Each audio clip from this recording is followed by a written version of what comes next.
El exec, el exec, el exec. El Vélez, el Vélez, el Vélez. El fenómeno que todos quieren ser. El chamaquito que no pueden entender. How we doing, guys? How we doing? Welcome to El Boricua y el Parcero Podcast episode 71. I am your host, Elvelez El Boricua. And a lot to get to.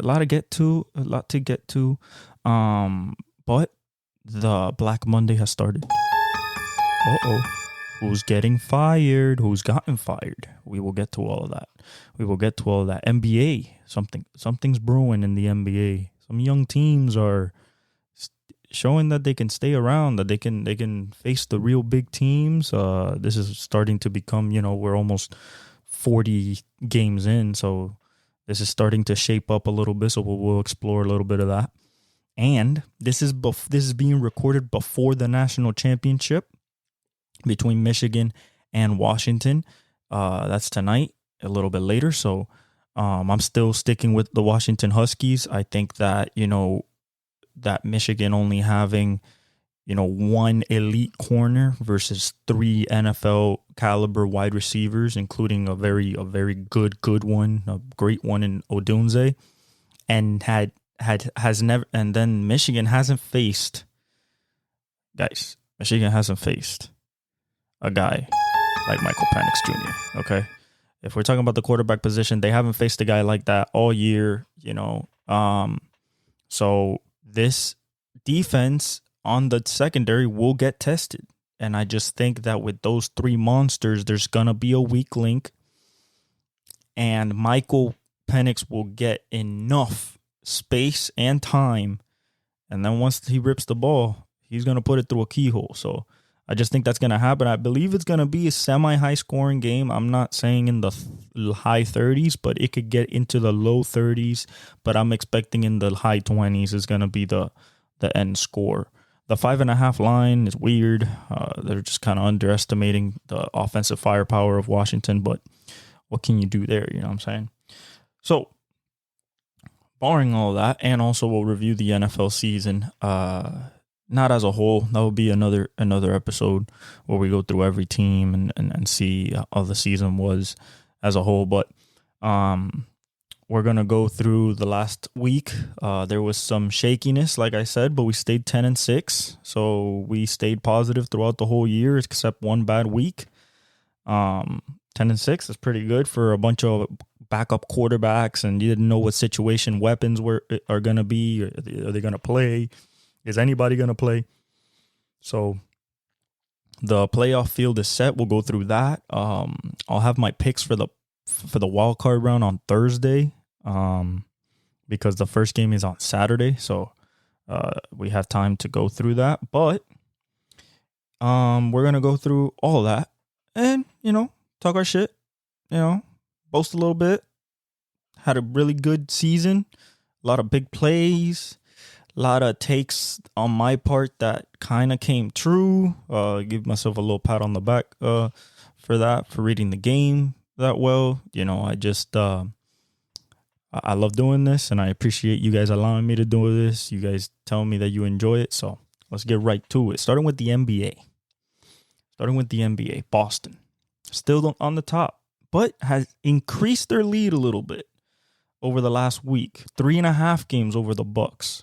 And they've won 2 in a row and 8-2 in their last 10. They're humming, but this is not a regular season team. We know this is supposed to be a championship level team. And in championship situations, Mr. Jason Tatum and Jaylen Brown turn into turnover machines.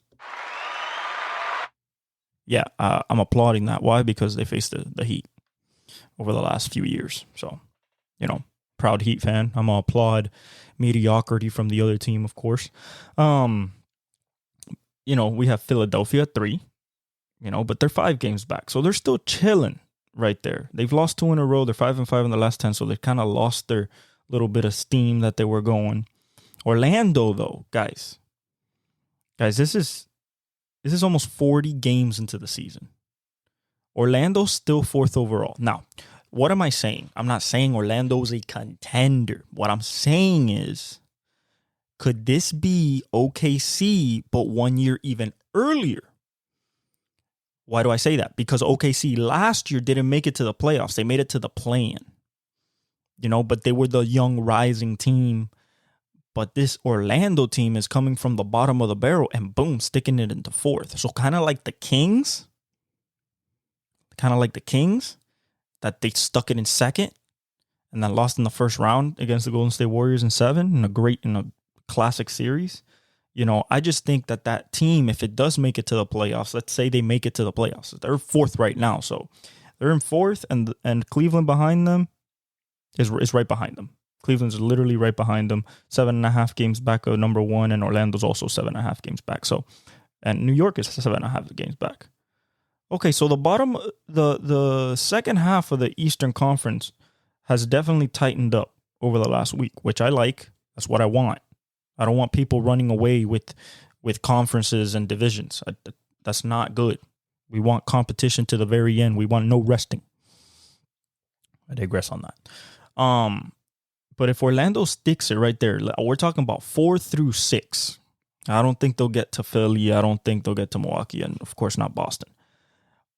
But if they stick it 4 through 6, their length, the only thing that's going against them is their youth. That's the thing that's going against them, is their youth. But everything else, length, athleticism, you have Paolo, Franz, Mo, Markelle Fultz just came back. You still have Jalen Suggs. You have so much that you can use as Anthony Black, Bataze. Like, you have so much that you could use, and it's a young team. So can they get knocked out in the first round, but they make it to the playoffs? Yeah, absolutely. But I think they're going to cause some defensive and athletic mismatches, especially with Paolo and Franz. Like, they're 6'10", respectively, 6'11" each. And they can drive the ball, shoot the ball, pass the ball. I see Paolo really rounding up. And guys, this is his second year. This is not Paolo 3rd, 4th year. No, this is second year Paolo. Rookie of the year last year, 20 points a game. And this year, he's taking it to another level, showing that he is that franchise guy. Like, we'll look at Paolo right now and what he's doing. He's 21, second year in the league. He's averaging 23 points, 7.2 rebounds, 4.9 assists. Shooting 46.1% from the field, but he's like impacting the game. He's impacting the game, and that's what you want to do. You want to impact the game. And so I love what he's doing. I 35, 32, 43, 27, 28. He's putting up superstar numbers at 21 years old. So if they just get behind him and Franz, 2 sub 25-year-olds, and just run it, hey, if they make it to the playoffs, that's everything else past that is a bonus, because you brought this team from the bottom of nothing the last few years. So shout out to Paolo, and I hope they keep going, because I like that team a lot. I like watching them play. And Paolo, I think, will be one of the great scorers, kind of like Carmelo Anthony. That he has that type of game, but of course he's taller. He's bigger. But I love Paolo. I love watching Paolo and Franz like play off each other, and Mo and everybody. Cleveland has done a little ascension here in the last week. They're at the 5th, tied with everybody here is tied. Orlando is tied with Cleveland, is tied with the Knicks, and Indiana's just a half a game back in 7. And then Miami, we're also 8 games back. So it's also so from 4 to 8, it is completely deadlocked right now. It could change every day for the rest of the season. Orlando's on a 2-game winning streak with their 5-5 in their last 10. You got Cleveland in a 3-game winning streak. Donovan Mitchell came back they're 7-3 in their last 10. You have the Knicks winning 4 in a row ever since OG Anunoby got there. They're 4-0 since the trade. They're 6-4 in their last 10. And then you got Indiana. They're 7-3 in their last 10, but lost their last one. The Miami Heat are 6-4 in their last 10. We've lost the last one. And then you got Brooklyn. They're 13 games back of the 1 seed, and then Chicago's 13 games back, so they made it to the 10th. Toronto has won is 4-6 in their last 10, so the trade hasn't really shown much fruits. Although yesterday they played very well against the Golden State and won.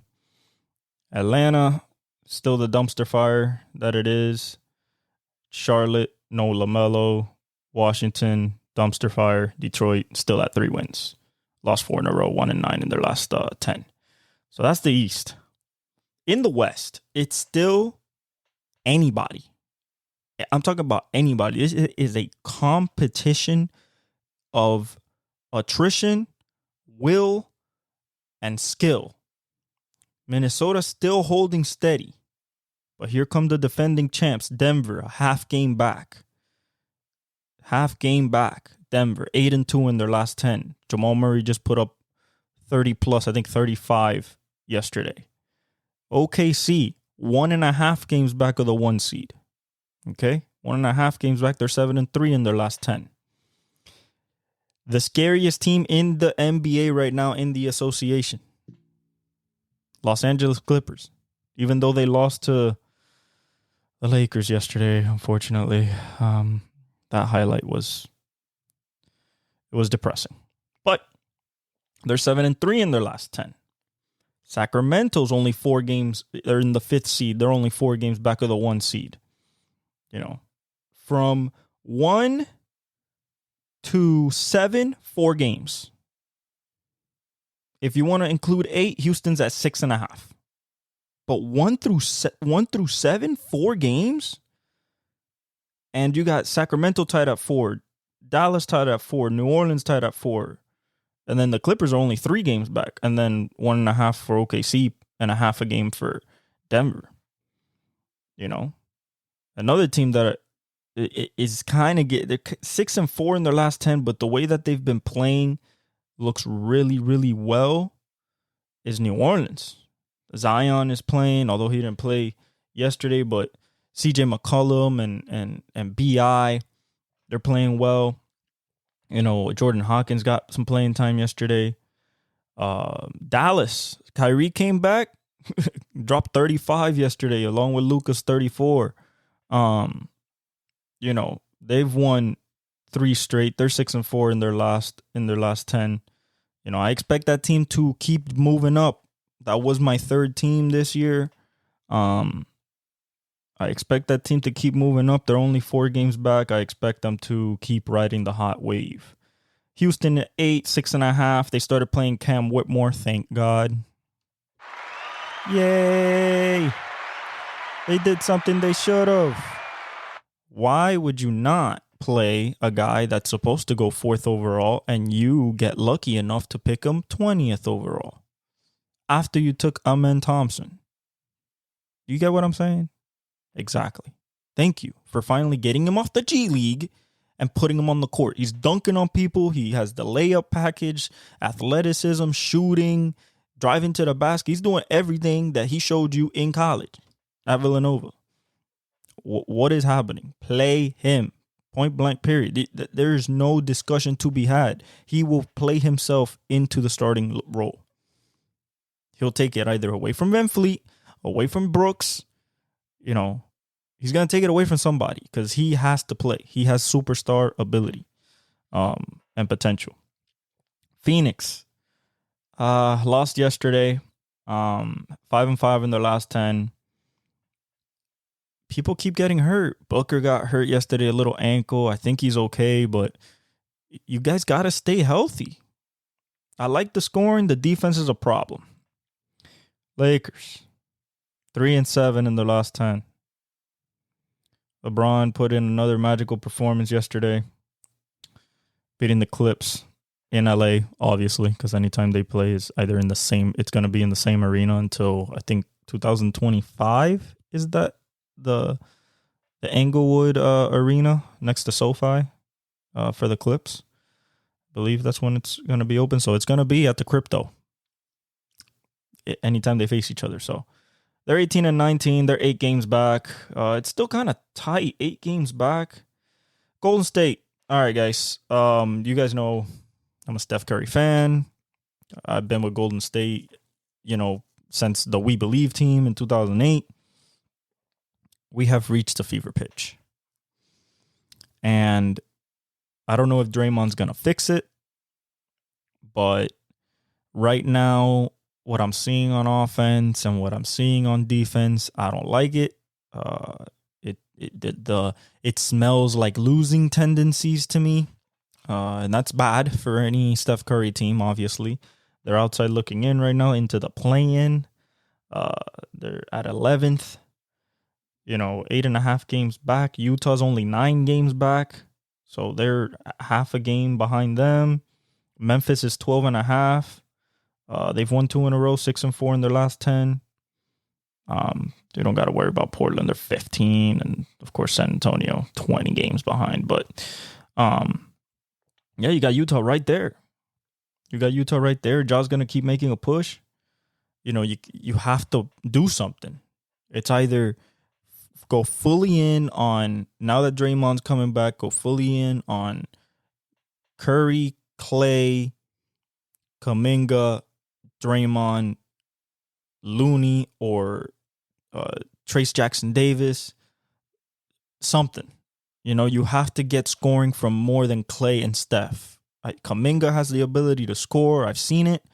Maybe we should start Wiggins again and try do something. But right now, it's looking sad. Every game, every highlight that I see is just like I don't see that spark anymore. I'm just speaking as a fan, honestly, as a basketball fan. What I see, they're an 11th place team. You are what your record says you are. I've seen the losses, the absolute hilarious ways of losing 24-point leads, just in the second half. Just utter mediocrity from them. Really sad to see, especially because Stephen Curry's still balling out at an MVP level. But yeah, right now they got to figure things out.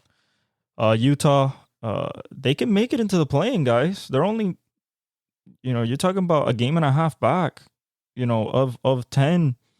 And, once they start figuring out that they have to, start Keontae George, because they still starting Colin Sexton. I guess they're trying to build his stock for the draft, for free agency, but or trade market. But bro, give the keys to the kid, bro.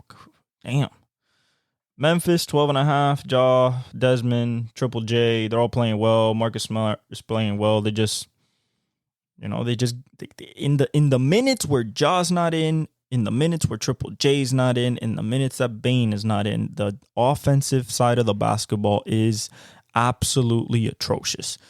And I mean atrocious, I mean like, where are we getting a basket? You get what I'm saying? If Morant's not in, we don't have a paint element. Because Triple J is either on the perimeter or trying to back cut or something like that. Because he can't, we can give him the ball, but can he create his own shot regularly? No. Desmond Bane, if he's not in the game, the 3-point element goes out the window. Because Triple J, although he's a adequate 3-point shooter, he's not as dead eye as a 3-point shooter. Then you have to put in Luke Kennard. Then you lose that, that body on defense. So, their rotations are tough right now without Steven Adams and without Brandon Clark. I'm telling you, no size in the middle. You lose your 2 big guys, you're going to have problems all year. Wembanyama. The Spurs lost 5 straight, 1-9. Have given good teams a good run-in, But Wemby on that minutes restriction, man, 24 minutes. I think it's time to let the kid go. We're almost 40 games into the season. He's gotten hurt on practicing a shot, because he tripped over a person that was under him that he didn't see. He missed 1 game. That's it. Nothing else. So let the kid go. Let's see what he's about. I think that he could be a 30-point scorer. I think that's what he's shown the ability to be when he explodes for these massive games against big stars and stuff like that. The Giannis and him battle was great. Giannis had to teach him. I'm still here. I'm still top 3 in the world. and Victor, rose up to the challenge, almost beat him. But yeah, I think Pop has to just let the kid go. Just let him go and let us see the full potential that he could be if he were able to just play basketball without the worry of like, oh, I got 5 minutes left. That clock in your head goes, oh, I got a minute left. I got to shoot. Like give the kid 30 minutes. We're not asking for 38. We're not asking for 36. 30 minutes. That's it. Talking about 6 more minutes. Give him 6 more minutes. See how much more he can impact the game. And I think you guys will like it. But you got to do it. That's NBA. Okay, that's NBA. Let's get to these firings. Let's see who got fired. Okay? Let's see who got fired. And the reason I say, let's see who got fired is because, guys, it was bound to happen. Okay? Some of these play callers, some of these head coaches, bosses of their program, have disappointed to a level that, we thought they might be disappointing, but man, disappointing is kind of like an understatement. Starting with Arthur Smith. We knew this one was coming. Eso se llama pa' fuera, pa' la calle. You know what I'm saying? Because, guy, you come in and you drafting weapons, you're great. Defensively, struggling. But then you decide that instead of using my drafted weapons, granted, these weapons are not second rounders, third rounders, fourth rounders. No. These are top 10, top 5 draft picks in their respective drafts. Top 5 and top 10 picks in their respective draft. And they were all in the last 3 years. Okay? The failure, the abhorrent, just mismanagement of talent is laughable. It's absolutely laughable. This is a joke. That's a joke, Arthur Smith. To have that much accumulated talent and for you to come up 7-10, losing leads. Now, can we blame it on the quarterback? Yeah, absolutely. We can blame it on quarterback. Absolutely. But it's kind of their fault. They didn't go out into the free agent market. They didn't go test Aaron Rodgers. They didn't go test Russell Wilson. No, they said Desmond Ridder. They got rid of Matt Ryan. They said Desmond Ridder and Taylor Heineke. That's what you're showing up with? I mean, I get it. You were trying to meet the level of your laughably horrible division when we think about quarterbacks overall in the league. You're talking about Baker, Derek Carr, Bryce Young, and Desmond Ridder. Are you kidding me? Who wants to sign up for that? You get what I'm saying? So I think that the firing of Arthur Smith is absolutely validated. Absolutely validated. There is no reason, especially in your division, when you're facing a talentless Carolina team, a kind of not coached Saints team on the offensive side of the ball because there's no consistency, and then a Tampa Bay team that you can get to. It's not a 49ers. It's not a Baltimore. It's not a Kansas City before the season. It's not a Miami. It's not a Buffalo. When it comes to talent, it's not even a Minnesota. Absolutely has to go. Thank you for your service.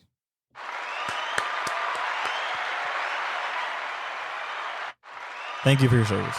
Arthur Smith. I hope your replacement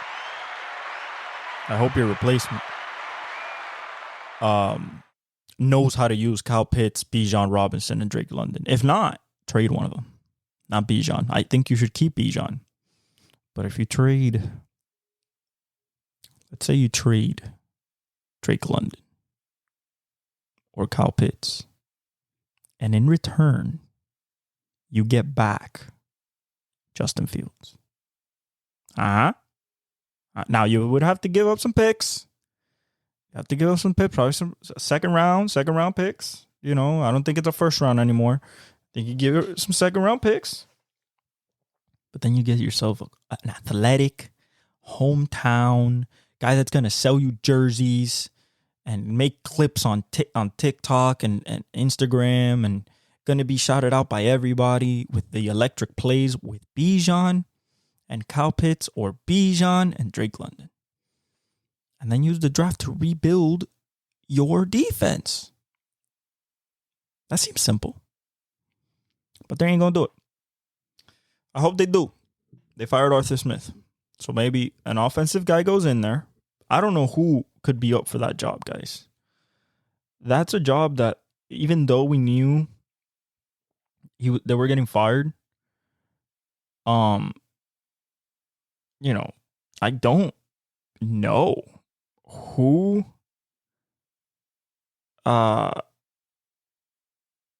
you know, who could coach this team. There has been no mention of anyone for this job. Could it be a Ben Johnson?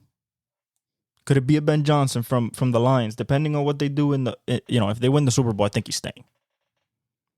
Now, granted, if they win the Super Bowl, somebody's going to offer him a bag. Probably David Tepper. After he goes after Harbaugh. But, other than that, whoever wants those weapons and is willing to deal with the quarterback problem in the right way, either through the draft or in free agency, will, I think, receive a very good offensive line. Have to rebuild the defense, especially up front. But overall, very talented team. All right. Arthur Smith, fired.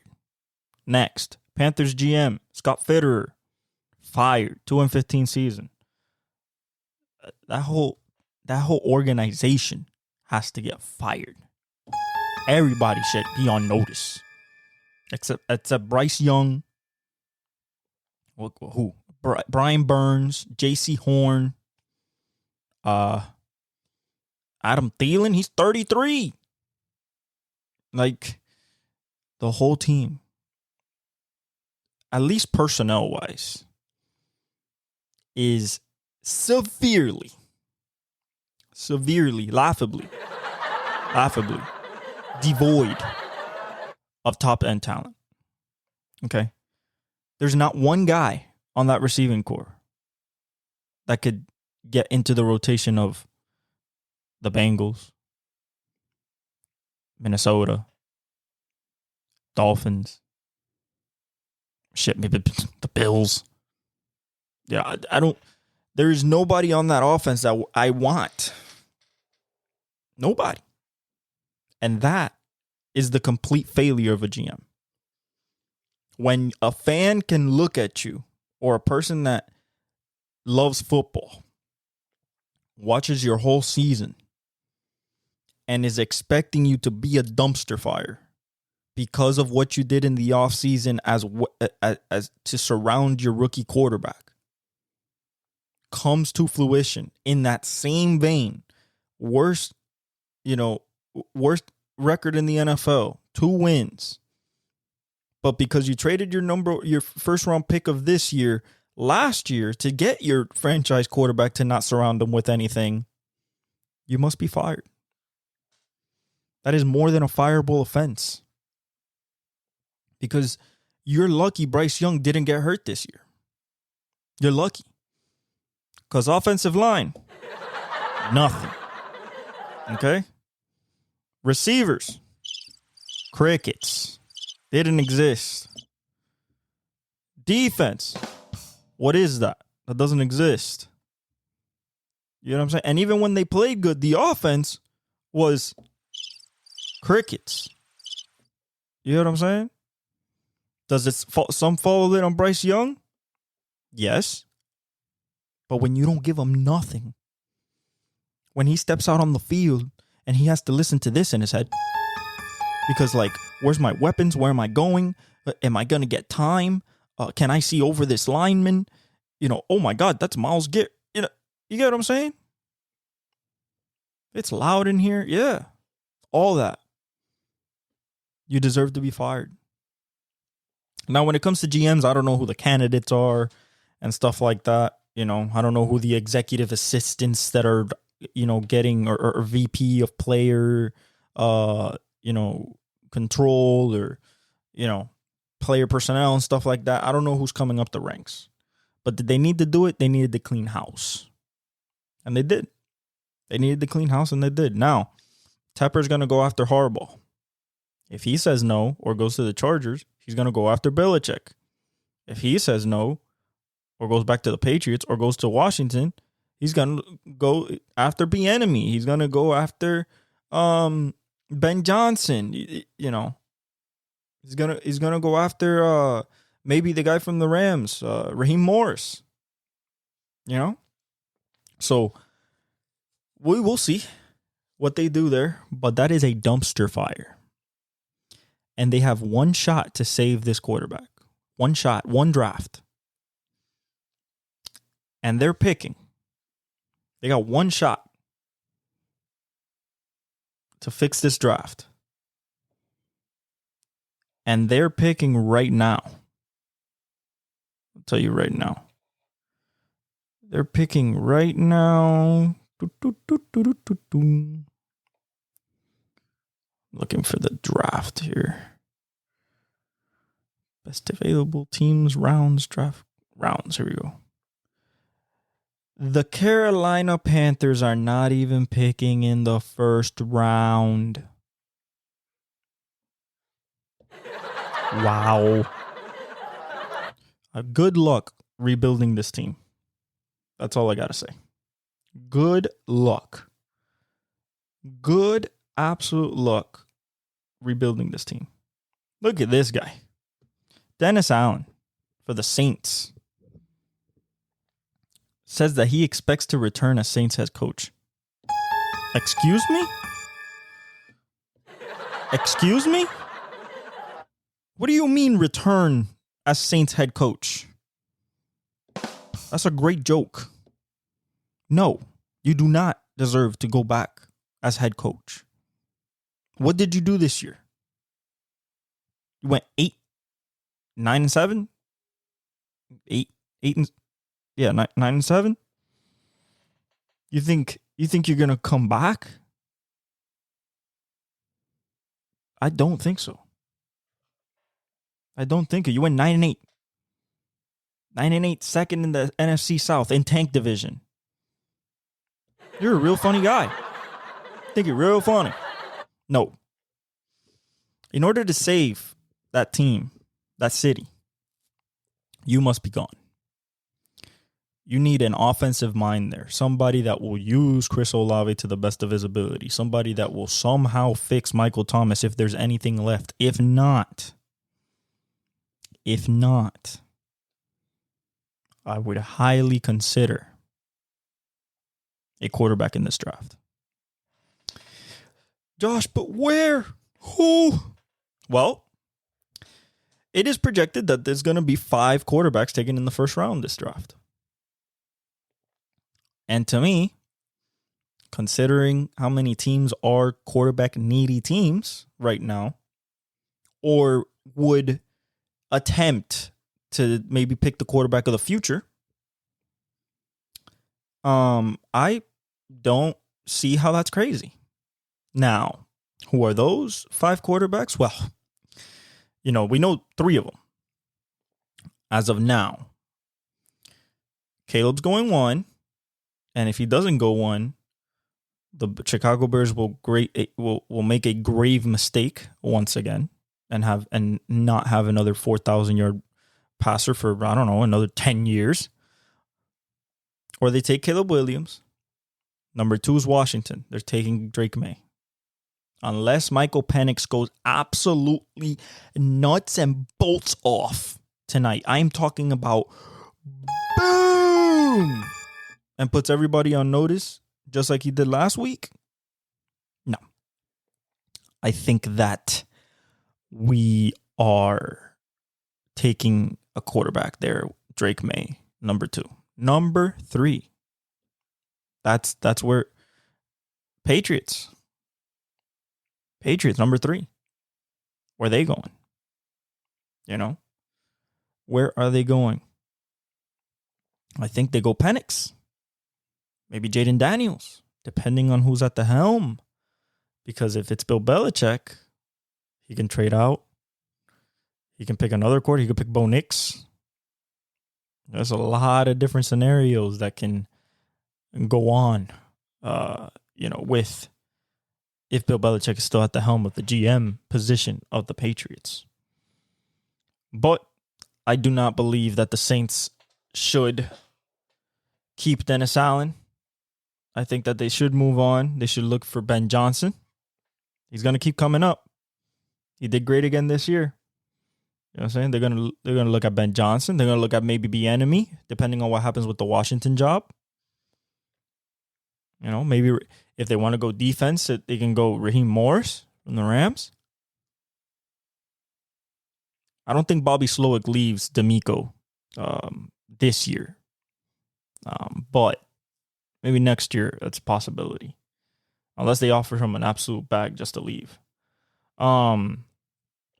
So, it's going to be very interesting to see what the Saints do. I think they should go quarterback, though. I don't think Derek Carr is the QB of the future. I think you draft quarterback. And unless you feel 100% confident that this quarterback, you just plug him in and just let him work. You start Derek Carr. You keep him on the contract. You see how far he can take you. Maybe take another weapon in the second round. And then you go forward. You move forward. You have to do something with the defense, though. Cameron Jordan's going to be one more year older. So is Lattimore. So is Tyrann Mathieu. You got to rebuild this defense and keep it young.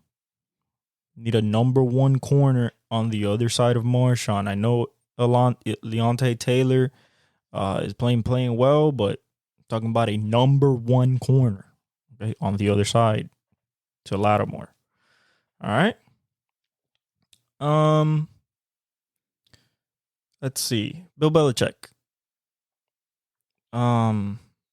This is just very simple. Supposedly, Bill Belichick and Robert Kraft are gonna talk.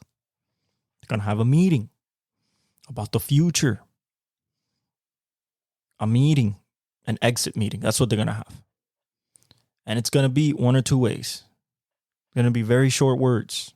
You think they're talking about the future? This is what it's gonna be. It's gonna be, will you relinquish? This is Robert Kraft to Bill Belichick. Will you relinquish GM duties to someone else and just coach? And Bill Belichick is going to think. And in 2 seconds, his answer will be yes or no. And based on that answer is what Robert Kraft is going to do. Because if Bill does not want to relinquish GM duties, they will what? Mutually part ways. He won't get fired. He'll just mutually part ways. If he says, yes, I'm willing to relinquish those duties and give up to somebody maybe more adequately in the scouting hemisphere and, actually knows what offensive talent is, then everybody will go laugh and then woo, because he's staying. That's it. That's the question. Does Robert Kraft want to take control of his team again as an owner, and then be able to, have a guy rebuild his team? Or does he want Bill Belichick so bad that, he offers him an olive branch and says, hey, you can stay as coach. but you need to relinquish GM. And it's all gonna depend on Bill's answer. That's gonna be the meeting. That's it. That's the one thing that Robert Kraft right now is contemplating. I can't have this guy making up my team. He's failed me. He's brought 6 Super Bowls, but when it comes to personnel, he's failed. Point blank, period. And if he wants to take it a little bit more critical, he was the one that wanted to get rid of Brady too early when he thought Jimmy Garoppolo was the next guy. So he kicked out the Wonder Boy. He was the first one to show him the door and make it uncomfortable. And Robert Kraft said, no, I like the kid, so he's staying. We're keeping the GOAT. And then it came to a head before he went to Tampa Bay after the Tennessee pick 6 game. So, he's still under contract.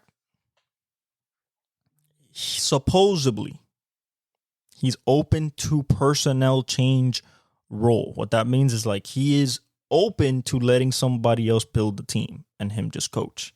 If that is true, Bill Belichick will be the Patriots head coach next season. And we will hear that very shortly. If that is the truth. If it's not, Washington's in the mix. Chargers are in the mix. Of course, you got to stick Tepper's head in there. Maybe the Blanks, stick their face in there in Atlanta. There's other coaching moves that are going to happen. The last one we're going to talk about, Ron Rivera. This one hurts. He's Puerto Rican. So, papi, tranquilo. Things will get better. Maybe vete para la isla. Go to the island. Go relax. Okay? Go relax. Hear this at night. Just go relax. Clear your mind. This was it's been a couple tough years. So, Rivera and the GM out. Okay? Rivera fired is no surprise. Why? Because it was time. Message was stale. Players weren't performing. Roster construction and decision making kinda up in the air. Defense atrocious. New ownership. Need a change of scenery. Ownership wants to run it their way. They're also the owners of the 76ers. They made them into a contender. So, all that being said, Ron Rivera was just that, the head that had to fall on the axe. It is what it is. It's the nature of the business. Now, they're pretty talented. It's a pretty talented team. Now, they got rid of Montez Sweat and Chase Young. Questionable decision, as you can see the results of the season after that. Could definitely say that they punted the season right then and there. Had to give San Francisco 49ers a number 1 pick, but I digress from that. Shout out to Chicago picking Montez up because he became their best pass rusher. Looks like an all-pro pass rusher in the future. That's what he was showing at Washington. For Washington, are they going to hire from within? Is it going to be Eric Bieniemy? Bill Belichick is very, very entrenched in there, according to Dan Patrick of Pro Football Talk. He's very well entrenched into those circles.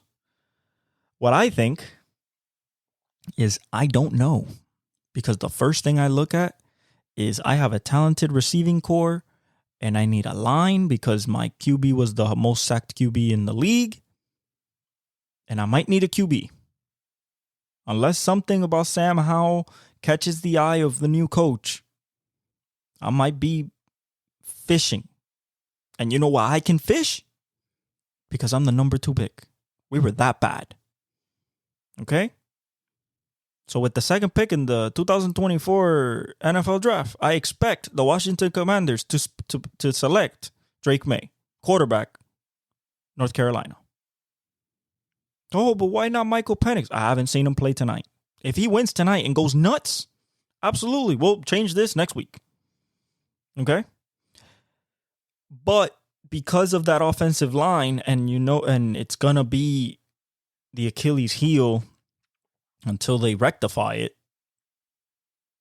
I'm going to go Drake May because he's more like Josh Allen body-wise than Michael Penix with the injuries and everything. So I'm going to still say Drake May. Thank you, Ron Rivera, for your service. Muchas gracias, papi. Now, let's move on to what we witnessed on Sunday.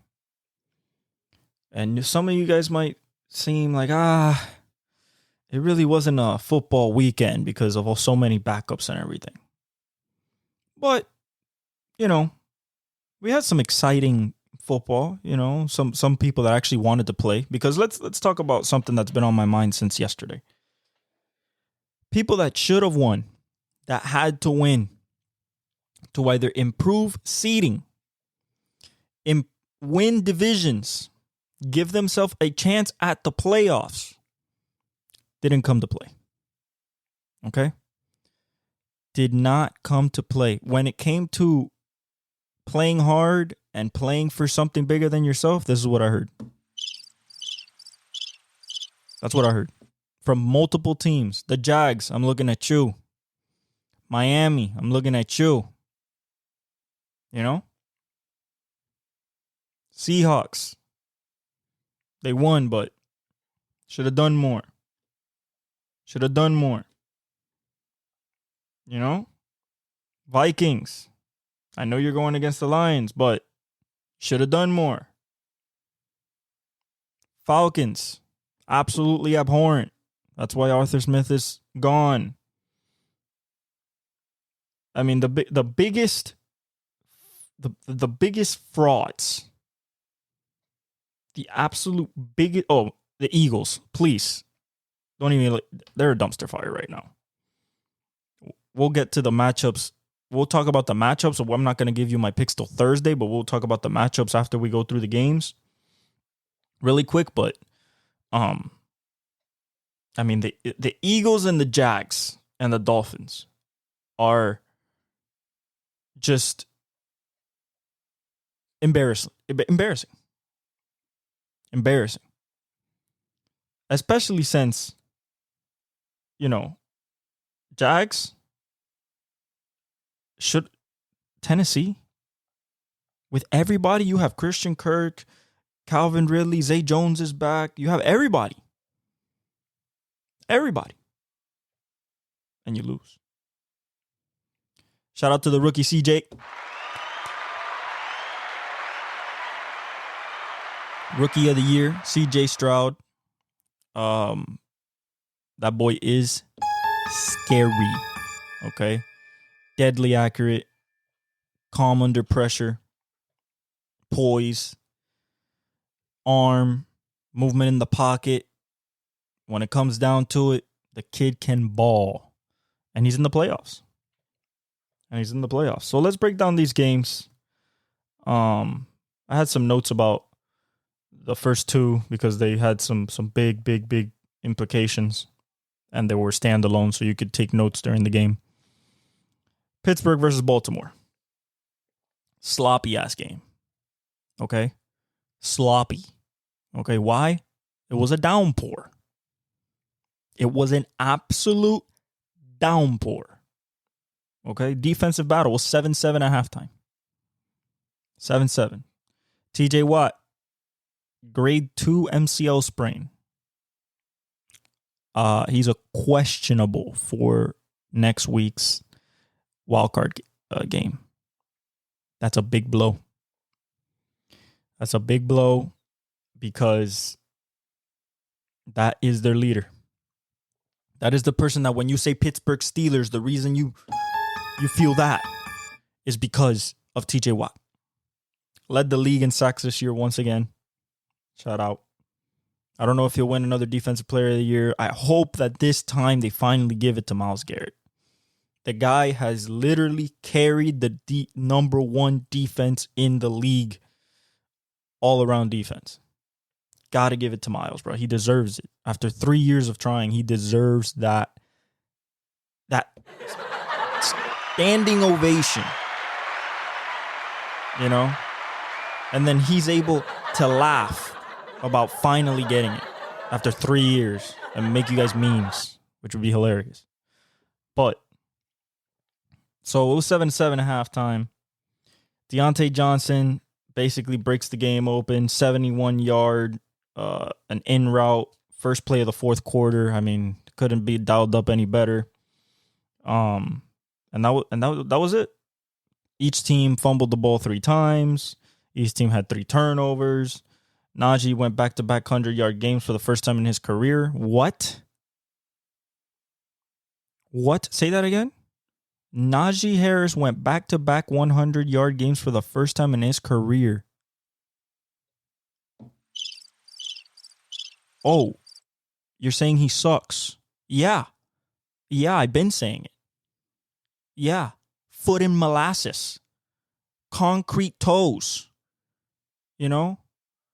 Wearing anvils on his feet. Yeah, I'm saying he sucks.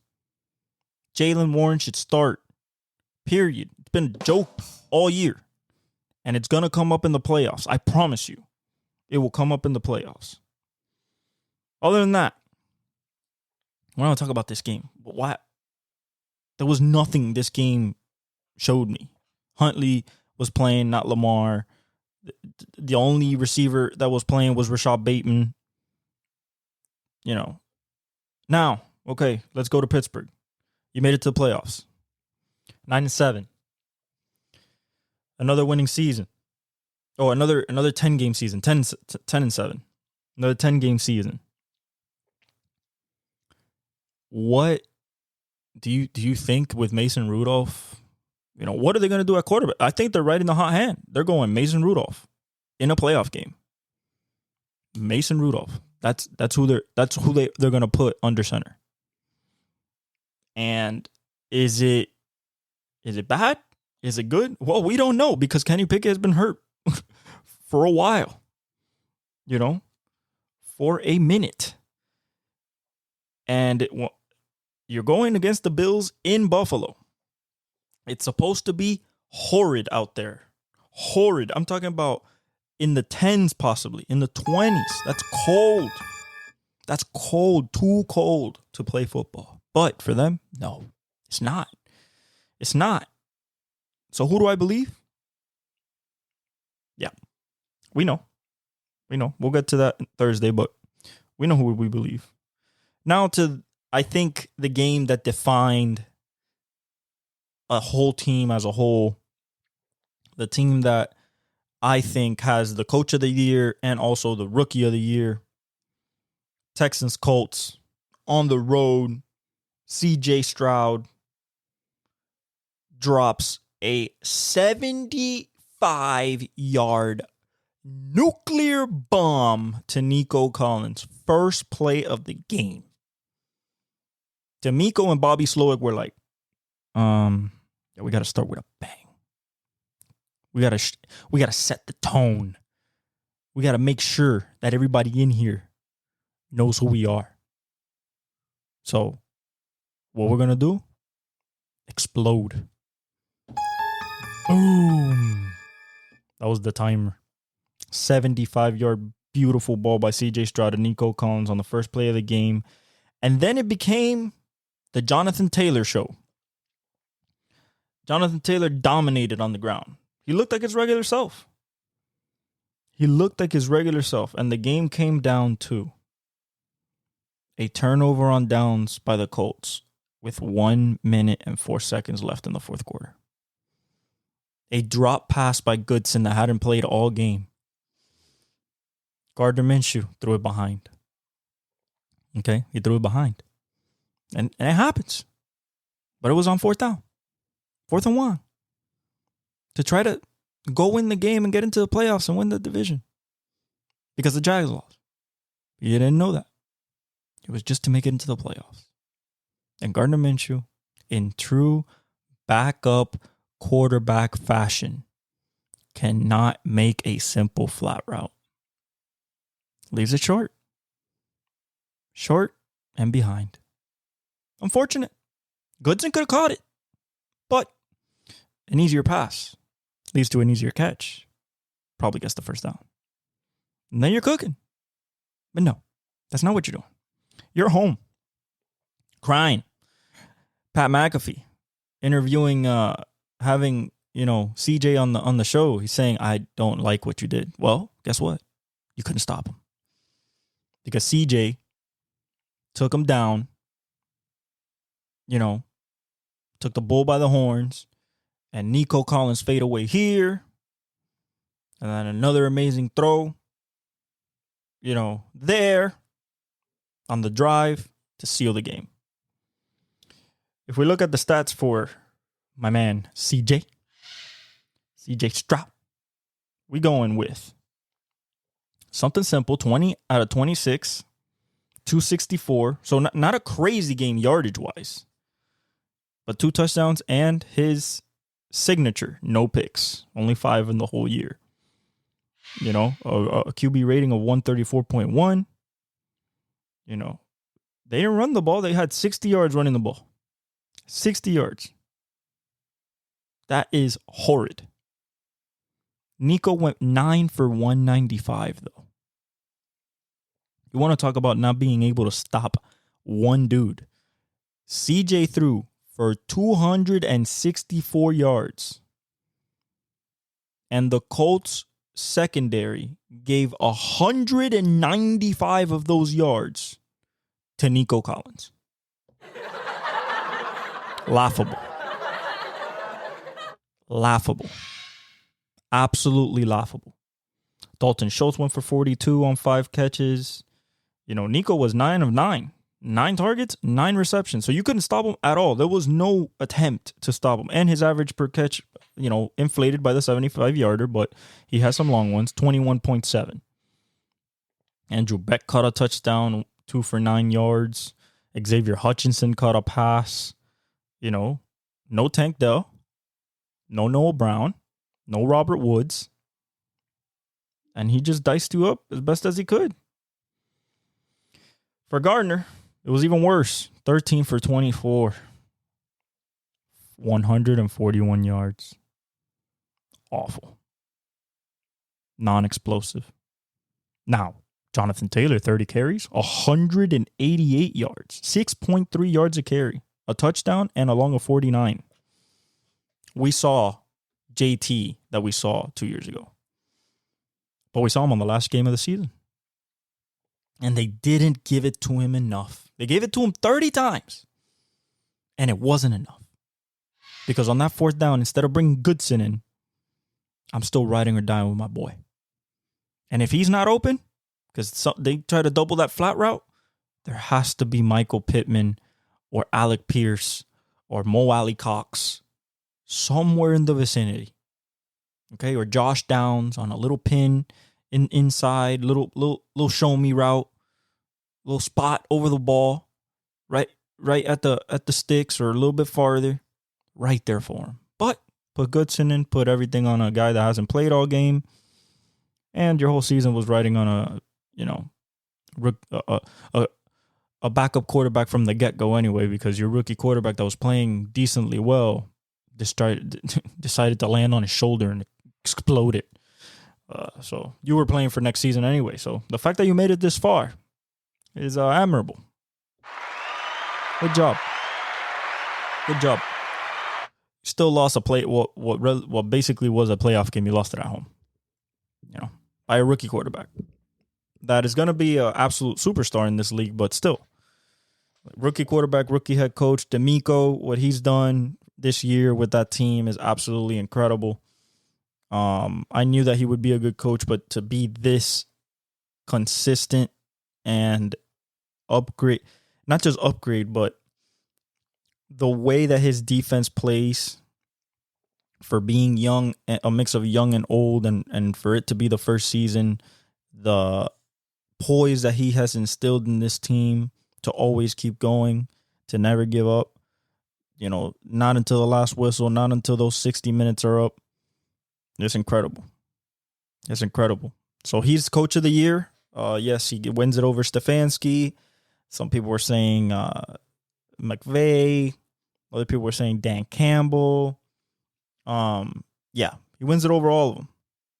He wins it over all of them because, rookie head coach, rookie QB, and you win the division. I don't think you can do much better than that. I don't think, and bring him back from absolute nothing. You were the second pick in the draft. Bring him back from nothing, from mediocrity after the Deshaun Watson debacle. So, shout out to the Texans, and it's going to be a nice one versus Cleveland. It's going to be a very nice game. All right, moving on to Sunday and the shit that doesn't matter. Seahawks beat the Cardinals 21-20. It didn't matter because at this point, Packers had won versus the Bears, so they basically they were out of the playoffs. But they win, finish 9-8, give Pete Carroll another winning season. And Geno tried, but when you go 16 for 28, 189, 2 touchdowns, Kenneth Walker goes for 78 yards, Tyler Lockett 2 for 71 and a touchdown. Kyler 22 for 30, 262, a touchdown. James Conner 27 for 150, a touchdown. Yeah, that's one thing that the Seattle defense needs to work on and look for this free agency and draft is running support. On the defensive side, you need to stop the run. They got gashed this year a little bit. Not like the Packers. I mean that defense got cooked, but the Seahawks gotta work on that. Also, maybe time to draft a quarterback. Maybe time to Derek Carr the situation with Geno. Not saying that he was bad, but this team had a little bit more expectations this year. For Arizona, you didn't have Kyler the whole year. I don't blame you. Number one thing that you have to do this offseason in the draft, before the draft is even set up, in the wee hours of the morning, you're going to take your draft card and you're going to write one name into it and then just put it in the ballot. Just put it on the desk of the guy that hands it to Roger Goodell. Just say, Marvin Harrison Jr. That's it. That's all you got to do. There is nothing else to do for the first round. That's all you got to do. Marvin Harrison Jr. You give Marvin Harrison Jr. to Kyler Murray. James Conner the way he's running. Rondale Moore the way he was looking this year. I don't know about Hollywood Brown. Maybe you bring in another rookie or you bring in somebody from the outside or you keep him and McBride as a, pseudo Kelsey. Now you're cooking with something. Now you got to build the defense, especially the pass rush. You have none. And you've had none since JJ retired. But you have to address this defensive line. In the later rounds. First round. Your first pick should already be written. Actually, right now. Gannon should and Kyler Murray should be sitting at a table in the exit meeting just being like, hey, I just need one favor from you. This is Kyler to Rich Gannon. One favor. With our first pick, we have to take Marvin Harrison Jr. That's all I ask. And hopefully, Gannon, listens to him. Because that is what they should do. There shouldn't be any other discussion about any other player. It should be Marvin Harrison Jr. Period. Next game. Rams, 49ers. Carson Wentz versus Sam Darnold. Carson Wentz wins it. 21-20. This game meant nothing. Okay? This game meant absolutely nothing except for the Rams. They just wanted to get momentum. Okay? They just wanted momentum, and they got it. They got it. They go in. They won against the San Francisco 49ers. Hadn't done it in years. With Carson Wentz. Puka Nacua breaks the reception and yards record for a rookie. You know, he breaks Bill Groman's record from 1960, 60 years ago. And then he breaks Jalen Waddle's record that was set in 2021. With 105, with 104, he got 105. But this didn't show us anything, okay? This game didn't show us anything. I can't break that. This game can't be broken down because it didn't show us anything. Because this team, one of these teams is not even playing this next week, and the other team, we're going to find out what they're about when they go on the road to Detroit. Detroit has a home playoff game for the first time, I think, since 1992. So we shall see. Hey, but shout out Carson Wentz. Coming in, getting a win. Atta boy. Good job. Shout out to the monster, Puka Nacua. Shout out. He's going to be a big part of what they do if they do anything in the playoffs. Big part. And shout out McVay for shout out Sean, for rebuilding this team when they thought it was going to be an off year and another rebuilding after the disaster that was last year. And, shout out to Stafford, shout out to Kyron Williams and Cooper Kupp, and that defense, AD especially, that young defense with Raheem Morris. He's going to be a head coaching candidate upcoming. So shout out to the Rams, man. San Francisco, you don't got to worry about this. Ain't nobody played. Nobody. Okay? You don't got to worry about that. Flush it. All right, guys. We're going to get to the meat and potatoes. 21-14. Bills beat the Dolphins. We had a shot. And I know every one of you knows the time where that shot was lost. The shot was lost with 96 yards. And Cameron Good, one of our last DNs and pass rushers, almost breaking his leg. On the same play where we gave up a 96-yard punt return to Deontay Hardy. Yeah. That's tough. That is tough. Okay? Now I blame the offense completely. I blame the thing that has kept us alive all year. Without Jalen Waddle. Without Raheem Mostert. Got a good game from Devon Achane. But just couldn't, in the second half, for the life of us, get a first down. It was 3 plays and out 4 straight times. And we're not talking about just 3 plays we couldn't get 10 yards. No, 3 plays, and in 2 of those plays we got penalties. So we lost yardage on 3 plays and then 3 and out. Our defense held tough. It held tight. But as soon as that kickoff return happened, I told my dad, watch, they're going to stop us. They're going to go down. They're going to score. We're going to get the ball back. We're not going to do anything with it. And they're going to end the game. And that's what happened. And it's sad. It's sad because I really wanted us to win the division. That was the goal for this team. And we failed. Now we still have a shot to do something a lot bigger. But it's going to be a lot harder. Because we're going to Arrowhead. Okay? We're going to Arrowhead. But besides that, Josh Allen handed us this win and game and division on a platter. On a platter. Why? I don't know. He threw 2 duck interceptions in the first half. about that? We didn't do anything with either.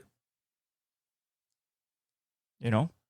We didn't do anything with the fumble that Christian Wilkins masterfully took away from Josh Allen in the second half. We didn't do nothing with that. We went 3 and out. You know? 3 and out. Can't get a first down. We can't get a field goal. Embarrassing. At home. With every marble on the table. And I said, I rather pick the precision offense over, Fireworks Alley with Josh Allen. But fireworks sometimes are pretty and they work. And that's what Josh Allen did yesterday. 2 boneheaded mistakes, followed by brilliant plays. The pass to Stephon Diggs, that was ridiculous. They didn't have Gabe Davis all game. It was just Stephon Diggs. And he cooked us. He cooked us for 7 for 87, but they were important. Not even a touchdown. But they were important. But Khalil Shakir killed us even more. He went 6 for 105 on 5 targets. On 6 targets. So he didn't even drop a ball or was not incomplete. And Josh Allen, for his last stat line of 2023 season, goes 30 for 38, 359, 2 touchdowns, 2 picks. Yep. And was the leading rusher again, 15 for 67. The running game couldn't get nowhere. James Cook went 13 for 36. Leonard Fournette, 7 for 20. Dalton Kincaid with 7 for 84. Trent Sherfield, former Dolphin, caught the touchdown. And Dawson Knox caught the touchdown. Embarrassing. But now we go to KC. It's going to be like -10. It's going to be fun. Buffalo. In Buffalo. Has to face Mason Rudolph, Tomlin, Pickens, Watt, if he's playing, Highsmith. But it's at their barn in Buffalo. Disappointed, but we still have our sights set on being more than just ourselves. There's still a possibility for this team, even with all the injuries, to make some noise. I'm not talking about winning it all. I'm talking about making some noise. Can they win against KC? Yeah. Are they? We'll see on Thursday when I have my picks. Next game. Another game that doesn't matter. 9-0. Buccaneers beat the Carolina Panthers. Win the division. The tank division. And there's not much to say about that, guys. That's about it. 9-0. This game was horrible. Okay? Horrible. A bad joke. This game was a bad joke. 9-0 is incredible. 9-0 is incredible. With Mike Evans, Chris Godwin, Rachaad White, Baker Mayfield. Everybody's healthy. 9-0. Against Carolina. The worst team in the NFL. That's why it's called tank division. But they get a home playoff game next week. So that'll be fun for them. Browns Bengals. No Joe Flacco, no Amari, no Elijah Moore, no Njoku. Browning, 31 for 14, did his thing. Everybody played, but it doesn't matter because Cleveland's still the 5th seed in the AFC. So they're going to go against the Texans, and the Bengals are going home. Okay, they were eliminated already. Going home. And just saying to themselves, Joe Burrow, please don't get hurt again. That's what they're saying to themselves. And can we pay T. Higgins? Is it possible to pay T. Higgins? Or do we have to let him go and draft Rome Odunze? or Xavier Worthy, Adonai Mitchell. Maybe Keon Coleman drops to us. We'll see. Shout out to the Bengals. Vikings Lions 30-20. I think the first 12-win season since the 90s as well. 95, I believe. It was a Barry Sanders year. This team is very dangerous. They're playing at home next week against the Rams, another dangerous offensive team. Their defense is still kind of suspect. I believe in Aiden Hutchinson, but there's not much nothing. There's not much else on the edge. That's what they should address in the offseason, I believe, is another edge rusher, another top-tier talent edge rusher that could give them production next to Aiden Hutchinson and have a good duo tandem there. The passing defense is susceptible. As we saw, there were some heavy bombs to Justin Jefferson and to Jordan Addison in this game. But other than that, I think Detroit's fine. I'll look at the game, and on Thursday when I give you my picks, I'm leaning Detroit, but, I have to think about it because Stafford and McVay are Super Bowl champs, and so is Cooper Kupp and, Aaron Donald. So we'll see how it goes. We'll see how it goes. For Minnesota, they're just hoping that Kirk comes back, gives them another year, and then, and then you can finally see what, what you got with this team. Because if not, it's one more year with Kirk. He doesn't get hurt. Do you make it to the playoffs? Do you make a deep run? Or is it time to look for another quarterback in the next few years? Especially with the quarterbacks that we think are going to be in free agency in the next few years. But, they can always get re-signed and stuff like that. So we'll see what Minnesota does. But shout out to Detroit. I think they're firing on all cylinders offensively, and it's going to be a tough task for the Rams to deal with that offense. They play best at, indoors, and they have a home game, and they're the two, so I think that the Lions, I'm leaning Lions right now. I just got to think about it. The game that does not matter, 17-3, is this Bill Belichick's last game as the Patriots head coach. We already talked about that. For the Jets, Trevor Siemian, that doesn't mean nothing. This was another game that Breece Hall just showed you, why he's a franchise running back. He's more than a running back. He catches more out the backfield than anybody else in the league at his position this year as a rookie. I mean, as a second-year player after the ACL injury. For the Jets, it's kind of I think they're in the state of Aaron Rodgers, and then we'll see. Do they draft another weapon to accompany Garrett Wilson? I would hope so. They have the defense completely figured out. Robert Saleh does a great job with the defense. Now they need to figure out the offense. Is it going to be Nathaniel Hackett? Hackett is staying because Aaron is staying.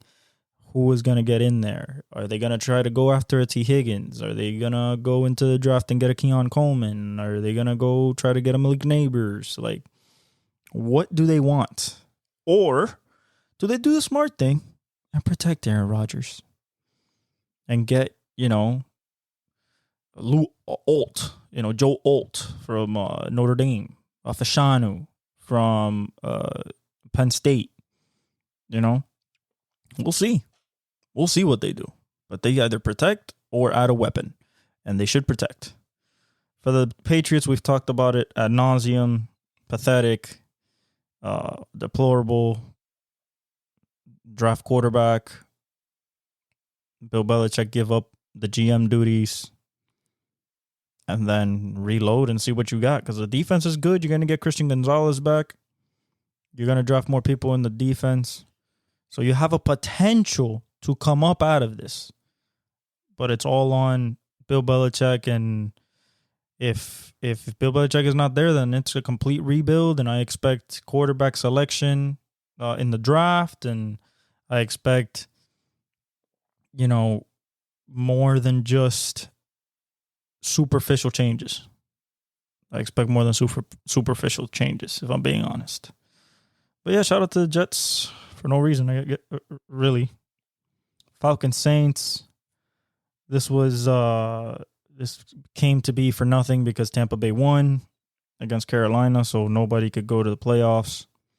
Saints won 48-17. This was the final nail in the coffin for Desmond Ridder, Arthur Smith, because 17-48, still not using your weapons. If we go back at the final box score of this year, Bijan gets 11 carries, deplorable for 28 yards. Bijan gets 7 catches for 103 yards on 8 targets and a touchdown along of 71, where you saw his generational type of ability. And then your leading receiver is Scotty Miller with 2 catches and 66 yards. Drake London with 41. Jonnu Smith, your backup tight end. I repeat, your backup tight end to Kyle Pitts has more catches and yards than your number one. You give him 2 for 27 on 3 targets. You gave Kyle Pitts 3 targets. Yeah, just deplorable. Deplorable. Absolutely abhorrent, disgusting, horrifying misuse and mismanagement of top-end talent. There is no other way to say it, Atlanta. No other way. Shout out to the Saints. This should be a bridge year between Derek Carr and whoever you want as next. I think Dennis Allen should go. But that's up to you guys. If you guys want to stay with a mediocre coach, I give Derek Carr 1 more year. Get him 1 more weapon. Get him 1 more. I think you have to rebuild this whole defense, though. I think you keep Tyron for as much as he can give you. You have Marshawn. But I think Cameron Jordan and whoever else you got up front. It's time to, you can keep Demario Davis for however else he can give you, but the back end needs some fixing, and the pass rush needs some fixing as well. And then for the Falcons, it's a complete reboot. The only people you should be keeping is Bijan, Kyle Pitts, and Drake London. Unless you trade for Justin Fields, then get rid of one of the weapons and draft another one. Because other than that, that's it. All right. Time to the biggest choker award. Jacksonville Jaguars. I've seen choke jobs before. Choke jobs. But to the extent that it was one injury, that's what took you out. One injury. Christian Kirk. He gets a hernia and poof. Offense goes out the window. Can't get third downs done. T-Law looks inaccurate as ever. The failure of this team to get over the Christian Kirk injury. He came back this week. Zay Jones came back this week. So you have everybody available. And you allow Tannehill and D-Hop and Derrick Henry to dice you up. Although, you didn't give D-Hop $1 million because, he needed 3 yards, guys. You imagine being 3 yards away from $1 million, an M, and they just don't throw you a ball? This is what I hear in the meeting room. Ooh, somebody's in trouble. D-Hop into the exit meeting. Hey, you better give me that $1 million.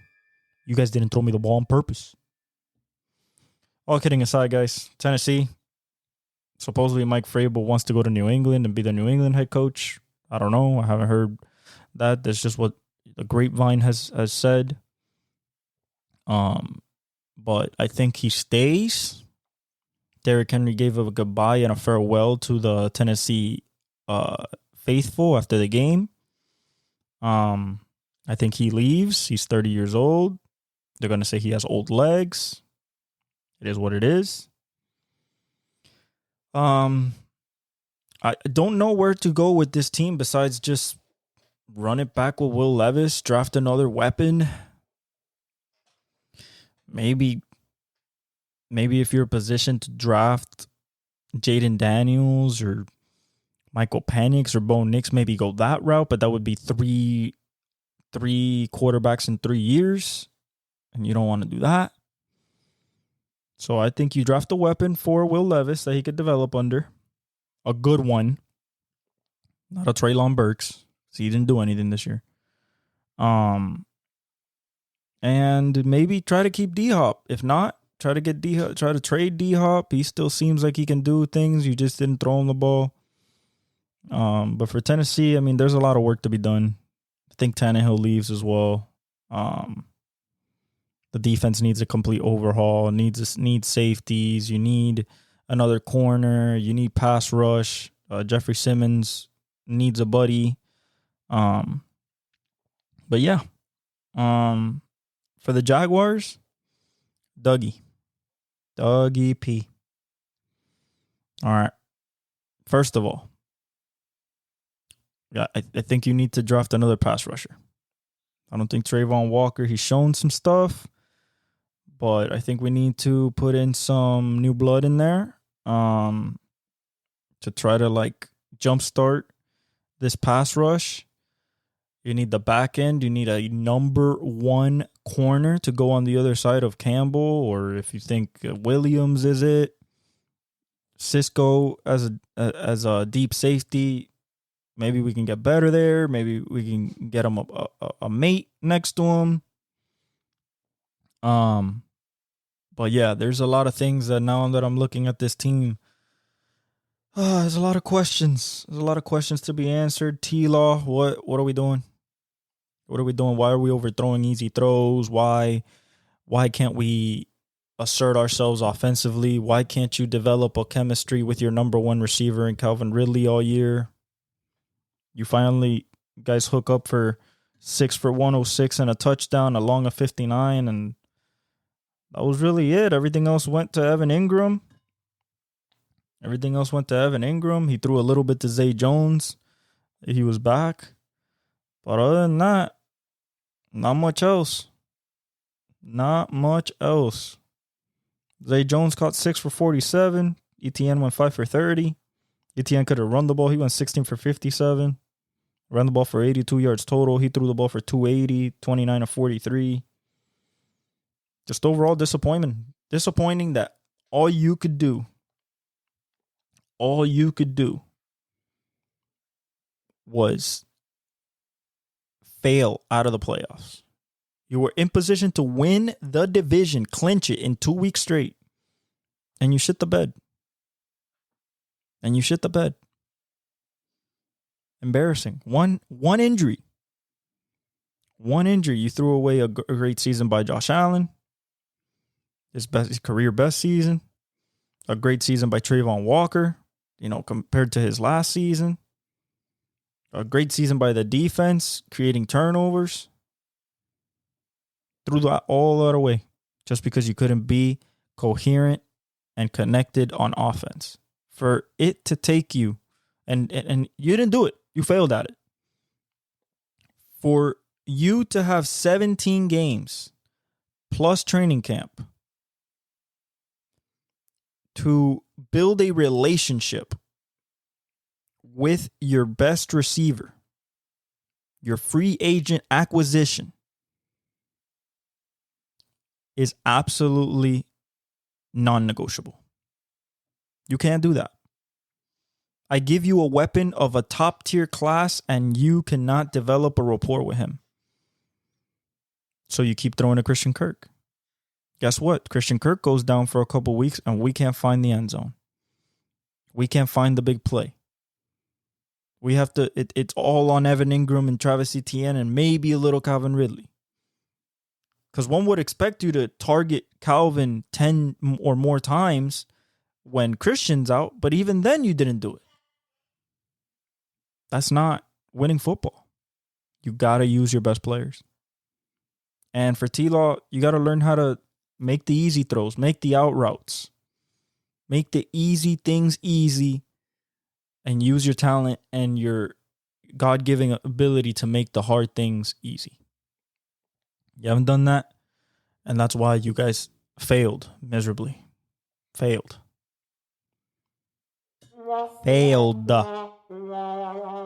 Failure of the highest order. Bears, Packers, not much to say here. Packers look like they're ready. Packers look like they're ready to go for the playoffs. I don't know if they'll go deep, but they're in the playoffs. What does this mean? This basically means that all the haters of Gutekunst, all the haters of Matt LaFleur are going to be doing this all offseason.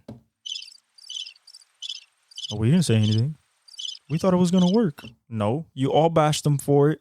All bashed him for getting Aaron Rodgers out of town and moving on to Jordan Love. You thought he was going to fail, and he took him to the playoffs with the youngest receiving corps in the league. Shout out, buddy. Good job, Jordan Love. Good job. Will they do anything with it? We'll see. We'll see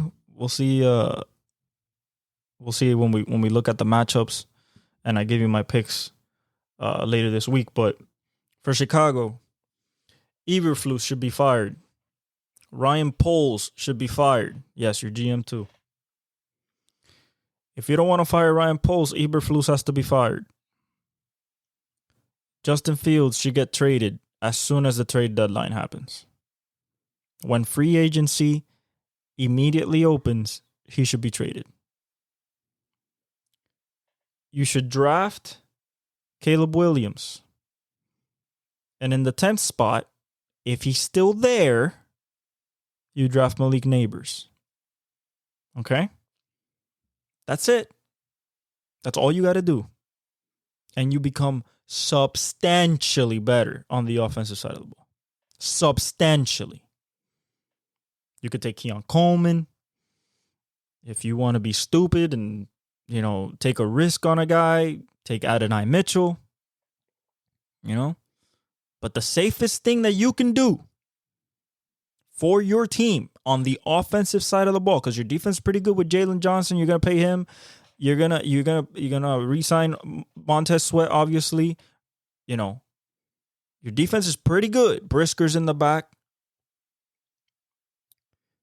You have to assure yourself that for at least the next couple of years, this offense is taken care of. Caleb Williams, Malik Nabers. That is your 1 and 2 on your board. Okay?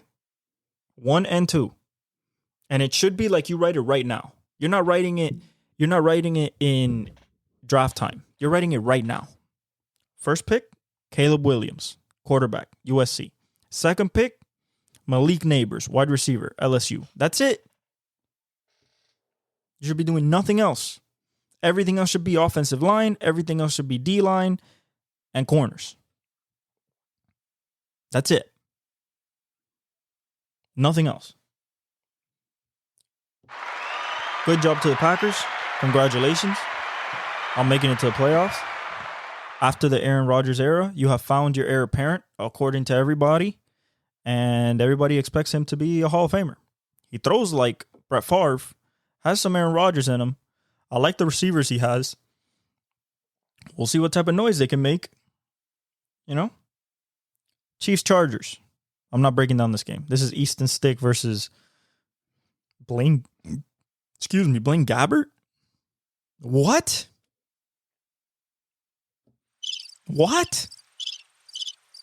Guess what? Chiefs won. 13-12. Wow. What a wonderful game. Nobody played for this game.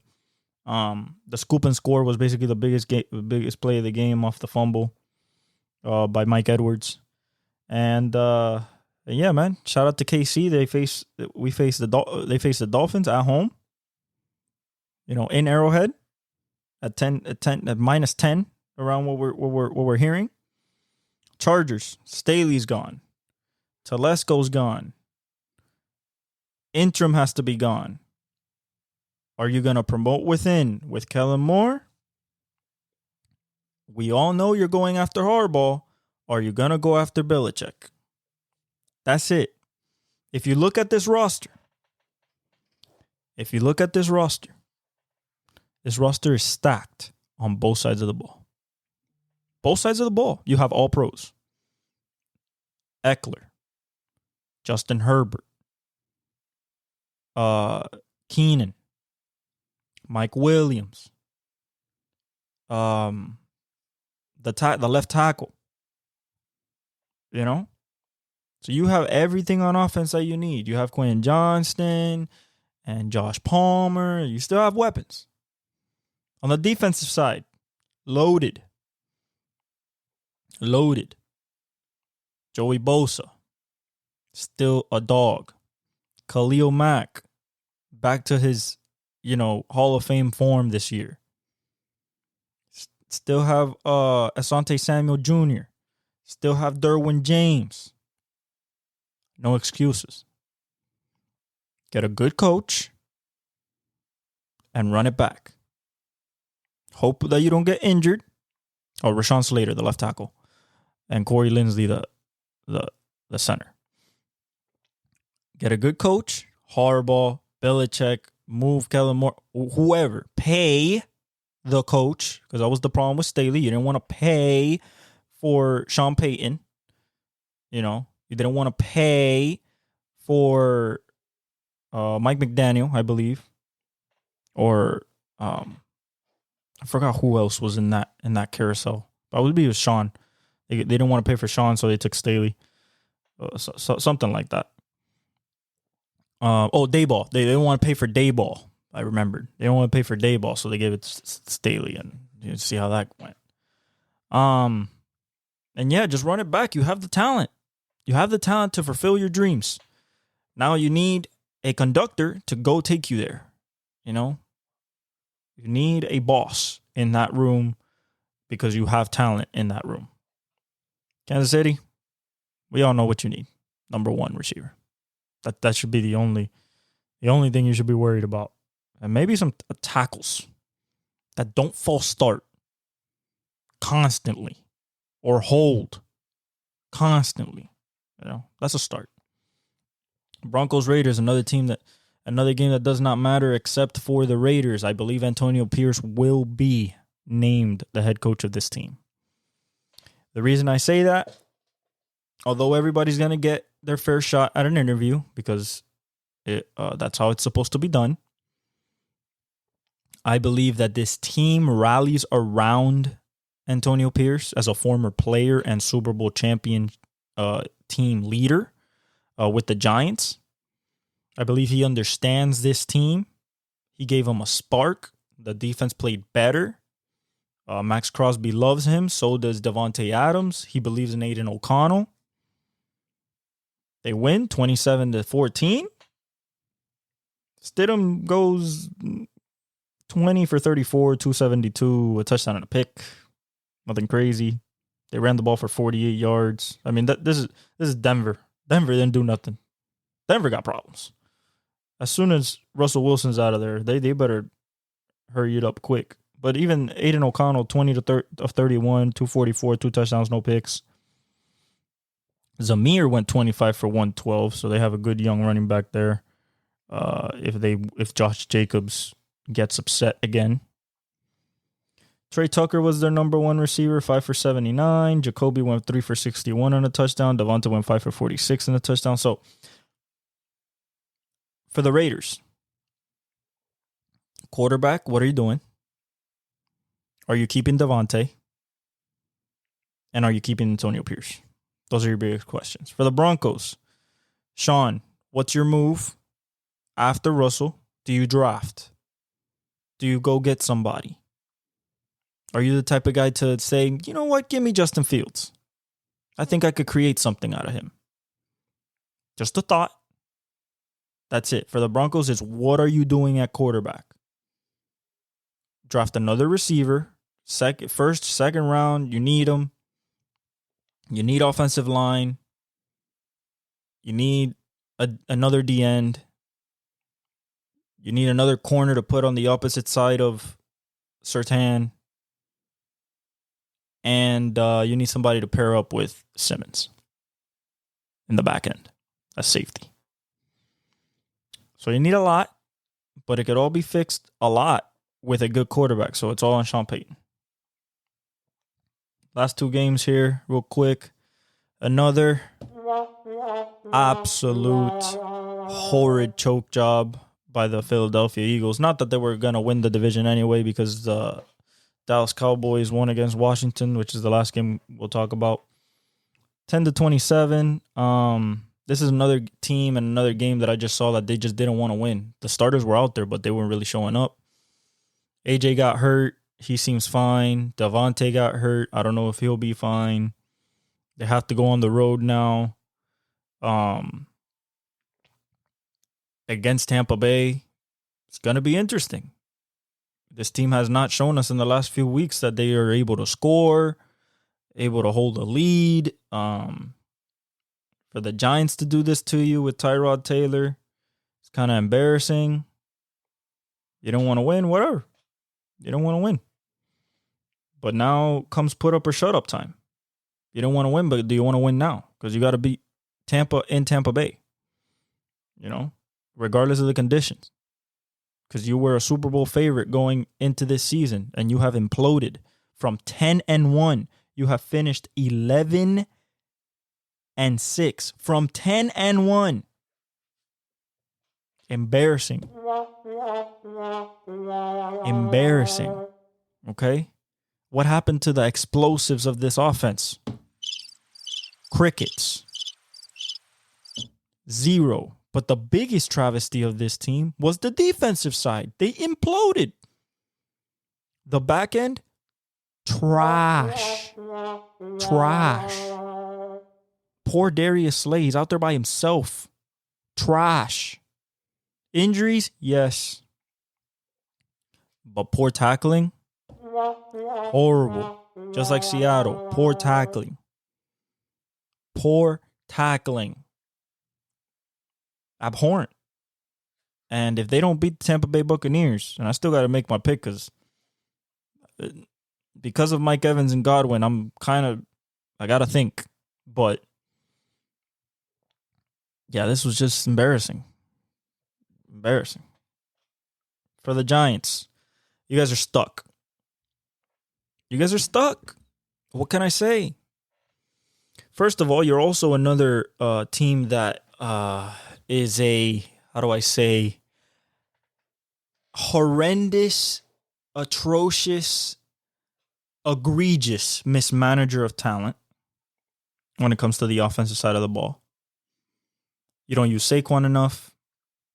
Darren Waller, you get him for you get Darren Waller and don't use him. I'm talking about don't use him. Like, he's hurt, yeah, but when he's on the field, you don't use him. Darius Slayton, is he going to be part of your future? Wandale is part of your future. Probably your number 1 right now. Is Jalen Hyatt part of your future, even though he was a rookie and didn't do much this year? A lot of questions. Is Sterling Shepard part of your future? But you got one big problem. One ginormous, horrible, giant contract of a problem. Daniel Jones is still your starting quarterback. And if that is going to continue next year, you have no hope. One more time. No hope. Because he is not a starting quarterback, guys. He's not. He will lead you to this. He has pulled a robbery on Daboll and the Giants. And it's unfortunate. But that's what they're facing. So what do they get in the draft? Do they get offensive line?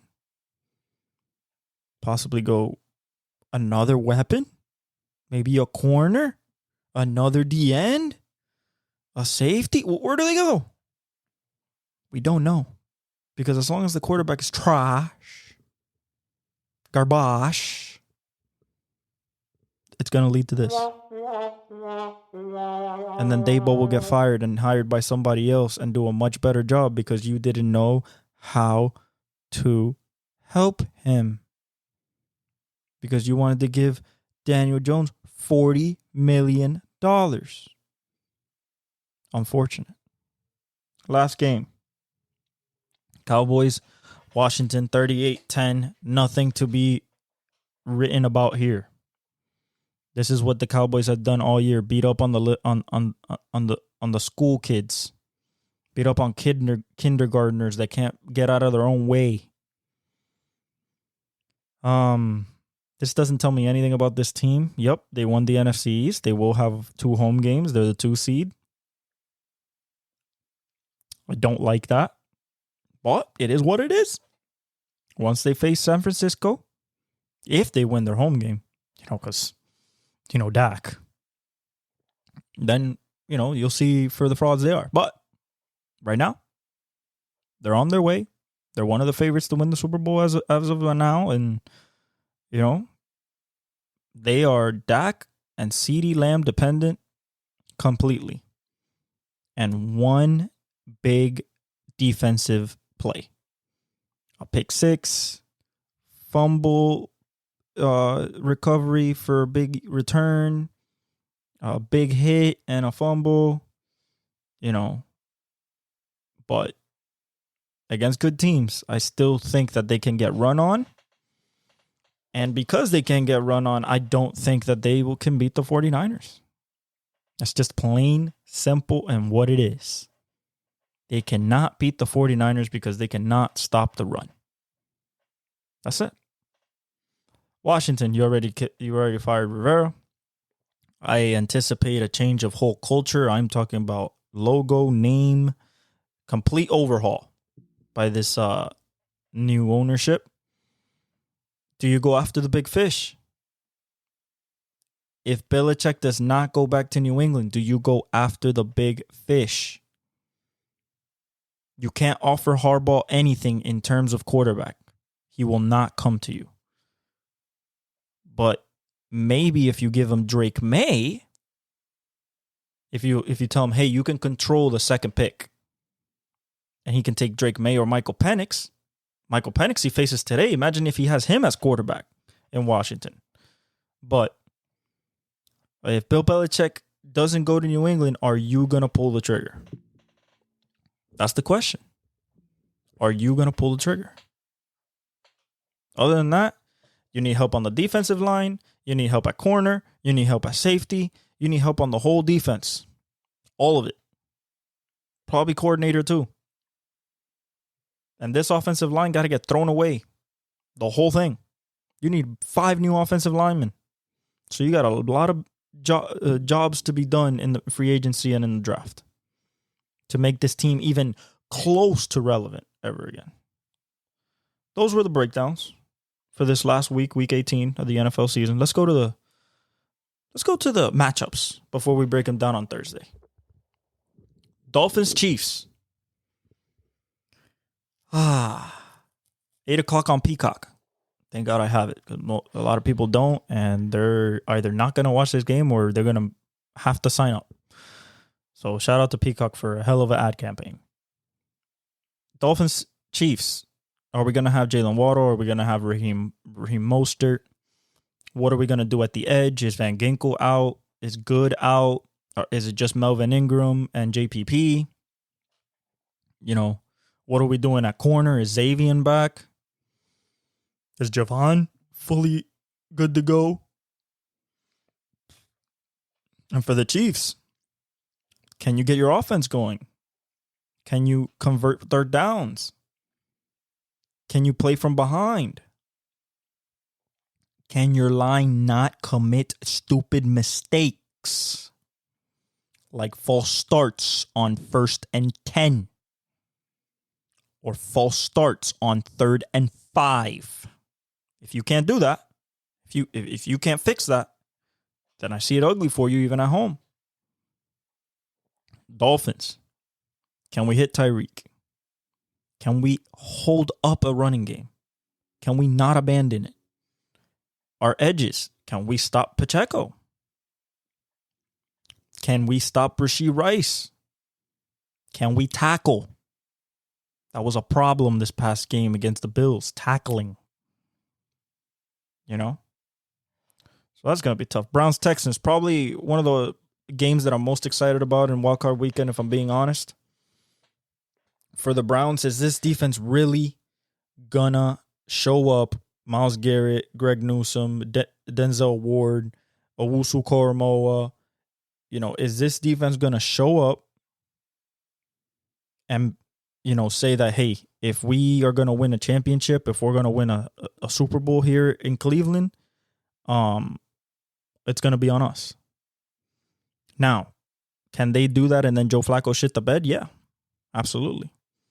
But now we're gonna see, is experience, 38 years old, Joe Flacco, versus talent, not knowing better because you've never been there, first playoff jitters and adrenaline for CJ Stroud and D'Amico. Well, D'Amico's been there before, I believe, but as a player, but as a coach, Will Anderson, will he be able to dominate? One thing we're not talking about, the Browns have one of the top 5 best offensive lines in the league. They can run the ball with Jerome Ford. Can Derek Stingley cover Amari Cooper? Can Denzel Perryman cover Njoku? These are all questions. And for the Browns, can you cover Nico Collins? Can you get to CJ? Can you put enough pressure on him to make him make a mistake that he rarely makes? It's in Houston. It's going to be tough. Steelers, Bills. TJ Watt, are you going to play? That's it. If TJ Watt plays, they have somewhat of a chance. And, I can hear all the Steelers fans and Tyler and everybody just, our defense, we can do it. We don't need TJ, that we can make him, Josh Allen throws a lot of picks. Yeah. Throws a lot of picks. But he's also a really good quarterback. Unlike you guys, you're on a third-string quarterback running what I can say a rinky-dink offense versus a very good defensive team in Buffalo. A very good defensive team in Buffalo that can put 8 guys to rush the passer, can stop the run to some extent. So we'll see what you guys do. But I'm leaning Bills on that one. At the Bills. Packers, Cowboys. Jordan Love, are you the truth? If you're the truth, you win this game. Why do I say that? Because the Cowboys have one weakness if they're at home. They can't play from behind. The Cowboys have never been able to play from behind. They're front runners. That's all they love to do is front run. You get what I'm saying? And unfortunately, if the Packers can get the lead first, and hold it. Now, the Joe Barry defense is against CeeDee Lamb is going to be very scary to watch. Very scary to watch. It's going to be interesting, to say the least. But the Cowboys are front runners even at home. They like to showboat. They like to be up 21-0 when nothing is close to them. Can this defensive line penetrate the Cowboys' offensive line? Can they put pressure on Zach? And can Jair Alexander cover CeeDee Lamb?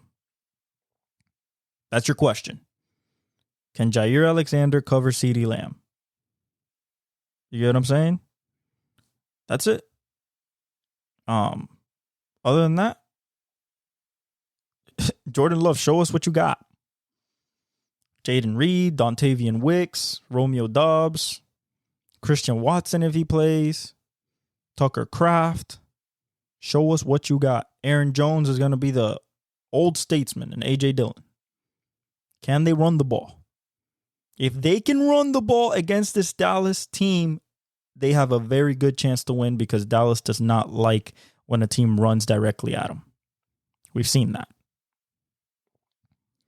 Rams-Lions. Matthew Stafford returns to the land of where he got drafted, where he became a legend for throwing to Calvin Johnson in Detroit, of years of misery. against the guy that Sean McVay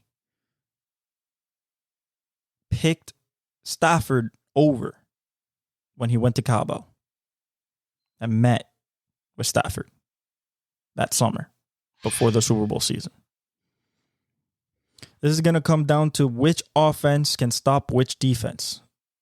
Oh, but you said it backwards. Yes, I said it backwards on purpose. Because it's going to be, can the Rams' young defense cover this electric Lions offense, especially indoors at home? Or will the Rams offense, rush and pass and dissect with Stafford this kind of iffy Lions defense? Coaching, pretty good coaching matchup here. Yeah, MCDC, rugged, tough, former player,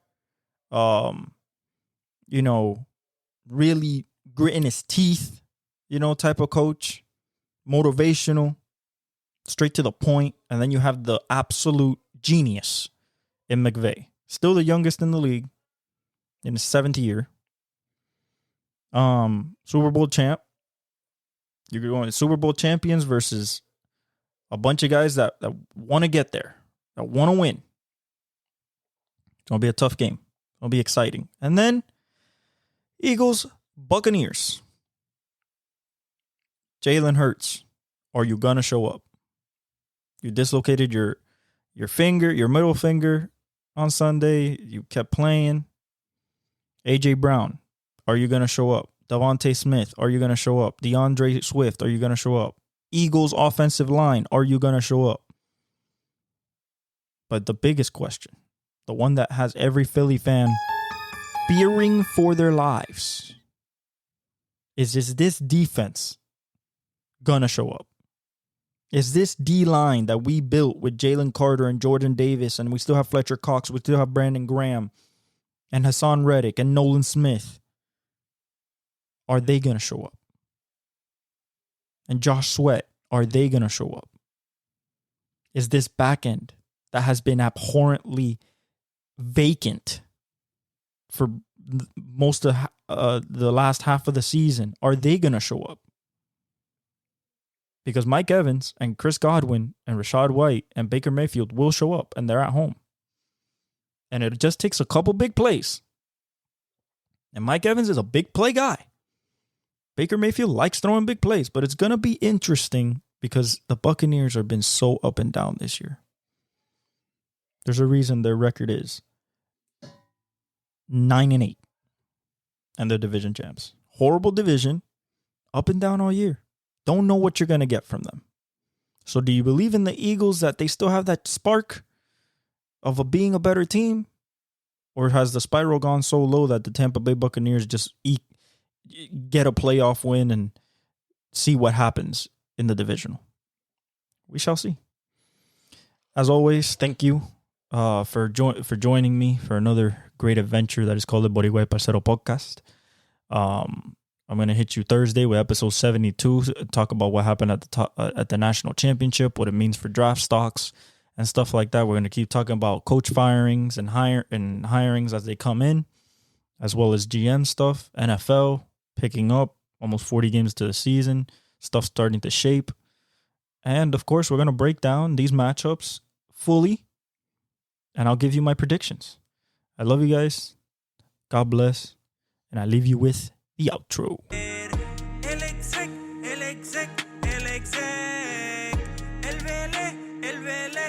Vélez, el fenómeno que todos quieren ser, el chamaquito que no puede